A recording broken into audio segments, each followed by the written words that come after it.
میرے رسول پاک علیہ السلام کے صحابہ کے قریب دنیا داری آ سکی نہیں آئی۔ حضرت ابو بکر صدیق نے پانی مانگا تو لوگوں نے دودھ دیا، فرمایا پیچھے کرو، ابو بکر نے نعمتیں چھوڑ دیے۔ اب ابو بکر وہ والا کام کرتا ہے جو رسول پاک نے کیا ہے، فرمایا نہ دودھ شاید پیش نہ کرو، جو مانگتا ہوں بس وہ دو۔ حضرت ابو بکر صدیق نے بڑے مالدار تھے، حضرت عمر فاروق رضی اللہ تعالیٰ عنہ کے پاس صحابہ کرام جمع ہو کے آئے، کون سا ایسا شخص ہے جس کی تنخواہ میں اضافہ ہو جائے؟ تو لوگ کہتے ہیں نہیں نہیں مجھے نہیں چاہیے، پر ہم نے وہ لوگ دیکھے ہیں۔ حاجی صادق صاحب کو مسجد والوں نے کہا 1000 روپیہ تنخواہ بڑھانی ہے، تو حاجی صاحب کہنے لگے میرا بڑا سونا گزارا ہوتا ہے، مینوں نہیں بڑے نے۔ حضرت سیدنا عمر فاروق رضی اللہ عنہ صحابہ اکٹھے ہو کے گئے، کہنے لگے عمر حضور کے زمانے میں بظاہر غربت رہی، جناب صدیق اکبر کے زمانے میں غربت، اب تو بڑی ریل پیل ہے، بحرین سے لاکھوں کا مال آتا ہے، آپ کو بڑے بڑے سفیر ملنے آتے ہیں، پر آپ وہی پرانا کرتا اور وہی تامت جو کئی جگہ سے سی آپ نے کئی جگہ سے پھٹی۔ اور حضرت عمر ایک دن عید کی نماز پڑھانے گئے تھے تو ننگے پیر ہی چلے گئے، لوگوں نے کہا جوتا، فرمایا ٹوٹ گیا تھا یار، پہننے کے قابل نہیں تھا، فرمایا ننگے پیر آ گئے ہو لوگ کیا کہیں گے، فرمایا چھوڑو، عمر کے پاؤں ننگے ہیں لیکن عمر کے کردار میں تو کوئی شک نہیں نا، پیر ہی ننگے ہیں نا، کیا ہوا، چھوڑو اس بات کو، کوئی پیار نہیں دنیا داری سے، دولت سے کوئی چکر ہی نہیں۔ حضرت سیدنا عمر فاروق رضی اللہ تعالیٰ عنہ کو صحابہ نے اکٹھے ہو کے کہا، یہ ہے امت کے بیدار ہونے کے طریقے جو عرض کر رہا ہوں، کہا جناب آپ اب بڑا مال غنیمت ہے، اور جس طرح ہر صحابی کا حصہ ہے آپ کا بھی حصہ ہے، تو ایک نیا کرتا ہی ڈال لیں آپ خرید کے۔ اب جب مشورہ ہو گیا صحابہ میں تو کہنے لگے عمر سے بات کون کرے گا، نیا کرتا پہننے کی عمر سے بات کس کو برا لگتا ہے جی، نیا کرتا کون بات کرے گا؟ حضرت سیدنا علی المرتضیٰ کا انتخاب ہوا، کہنے لگے مولا علی کی بڑی عزت کرتے ہیں، ان سے بڑا پیار کرتے ہیں، ان سے بات کرتے ہیں۔ تو حضرت علی کو بلایا گیا، عرض کی حضور مہربانی فرمائیں، حضرت عمر سے کہے نئے کرتے کے لیے، آپ فرمانے لگے عمر میری بڑی قدر کرتا ہے، بڑی بات سنتا ہے، پر یہ والا کام نہیں میں عمر سے کہہ سکتا، یہ کسی اور سے کہو۔ تو کہنے لگے آپ رہنمائی کر دیں کس کو کہیں؟ تو جناب علی المرتضیٰ فرمانے لگے اگر حضرت عائشہ صدیقہ سے کہو گے تو عمر فوراً مان جائے گا، وہ مومنوں کی ماں ہیں۔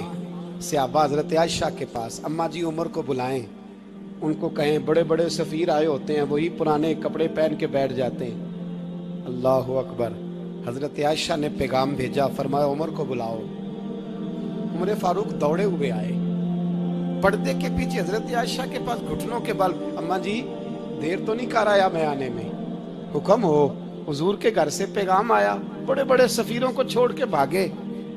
حضرت عائشہ صدیقہ کہنے لگی عمر دیکھو جائز پیسے ہوں تو اسلام اچھے لباس سے منع نہیں کرتا، اب بڑا بڑا مال آیا ہے، اب تیرا بھی حصہ ہے، تو صحابہ کرام کی خواہش ہے کہ نیا کرتا پہن لو، بڑے بڑے سفیر آتے ہیں، حرج بھی کوئی نہیں، جائز بھی ہے، کو منع نہیں۔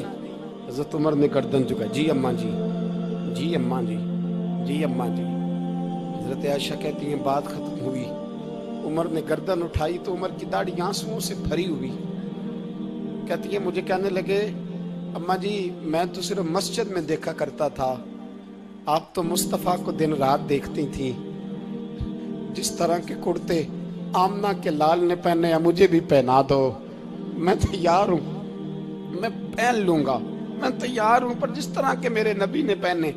حضرت عائشہ کہتی ہے میں پھوٹ کے روئی، میرا پلو آنسوؤں سے بھر گیا۔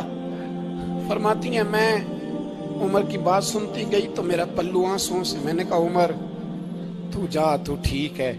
فرماتی ہے عمر فاروق سلام کر کے اٹھے، امیر المومنین چلے گئے، اس کونے میں صحابہ چھپے ہوئے تھے، وہ آئے، کہا اماں جی کیا بات ہوئی؟ تو میں پھر رو پڑی، میں نے کہا کیا بتاؤں، تمہیں پرانے کرتے نظر آتے ہیں، اسے محمد عربی کے جلوے نظر آتے ہیں، اسے رسول اللہ کا رنگ نظر آتا ہے، اسے وہ غلامی نظر آتی ہے۔ عمر کو دنیا سے پیار، اور دنیا سے پیار نہیں تھا، دعا پتہ کیا تھی؟ یوں جھولی اٹھا کے اللہ مرزقنا شہادتن فی سبیلک وجعل موت فی بلد حبیبک، اللہ عمر کو بسترے والی موت نہ دینا، موت شہادت کی دینا، اور میں میدان میں جا کے نہیں مرنا چاہتا، مجھے رسول اللہ کے شہر میں موت چاہیے، باہر جا کے نہیں، یہی میدان لگے مدینے میں، یہی موت آئے، اسباب بنا، میں مدینہ بھی نہیں چھوڑنا چاہتا۔ او بھائی، ان لوگوں کو نہیں پیار تھا۔ جناب صدیق اکبر کا وصال ہوا تو زہر کے اثر سے، وہ جو آپ کو زہر لگا تھا، بعض مفسرین نے لکھا ہے کبھی کبھی وہ جو سانپ نے ڈسا تھا تو کبھی کبھی اس کا اثر آتا تھا، بس اللہ نے شہادت دینی تھی کبھی کبھی، ورنہ تو بڑی شفائیں تھیں۔ حضرت عمر شہید، حضرت عثمان، جناب علی، امام حسن، امام حسین، علی اکبر، علی اصغر، حضرت عباس، حضرت سعد بن معاذ، حضرت امیر حمزہ، مصعب بن عمیر۔ میرے محبوب نے تو لسٹ بنائی شہیدوں کی، لسٹ بنائی شہیدوں کی۔ شہادت سے پیار کیا رسول اللہ صلی اللہ علیہ وسلم کے غلاموں نے، پیار کیا شہادت سے، اسی لیے تو کافر اٹھ نہیں سکا کہ شہادت سے حضرت سعد بن معاذ رضی اللہ تعالیٰ عنہ کو زخم لگ گیا، جنگ سے زندہ آ گئے لیکن زخم ہے، رو کے کہنے لگے محبوبہ سارے شہید ہو گئے، میں ایسے ہی رہ گیا۔ حضور نے فرمایا نہیں، رب تجھے بھی شہادت کی موت ہی عطا فرمائے گا۔ اسی زخم میں پردہ ہو گیا۔ میرے بھائی، حضرت عمر بن جموح رضی اللہ تعالیٰ عنہ 4 بیٹے لے کے احد کے میدان میں آئے، کہا محبوبہ میرے 4 ہی تھے، میں سارے لے آیا ہوں، سارے ہی قبول ہیں؟ فرمایا ٹھیک ہے۔ پھر خود بھی زرہ پہن لی، ایک ٹانگ سے لنگڑے تھے، ٹانگ چھوٹی تھی۔ حضور نے فرمایا تو نے کیوں لباس پہن لیا ہے؟ کہا حضور میں نے بھی تو جہاد پہ جانا ہے نا۔ تو حضور نے فرمایا تیرے 4 بیٹے جو جا رہے ہیں، تو کہا یا رسول اللہ کیا لنگڑے جنت میں نہیں جا سکتے؟ حضور لنگڑے اللہ کو قبول نہیں، میں نہیں جا سکتا۔ تو میرے نبی پاک صلی اللہ علیہ وسلم نے فرمایا نہیں، جنت تو تیرا انتظار کر رہی ہے۔ کہا حضور پھر میں بھی جاؤں گا، بچے جائیں گے تو میں بھی جاؤں گا۔ ایک بی بی احد کے دن 3 سال کا بچہ لے کے گھر سے نکلی، بیبیوں کو کہتی ہے میرا خامد بھی بدر میں شہید ہوا، بھائی بھی اور باپ بھی، آج حضور نے پھر بلایا ہے، دل کرتا تھا کوئی جوان بیٹا ہوتا تو میں پیش کرتی، پر اب میرے پاس یہ 3 سال کا ہی ہے۔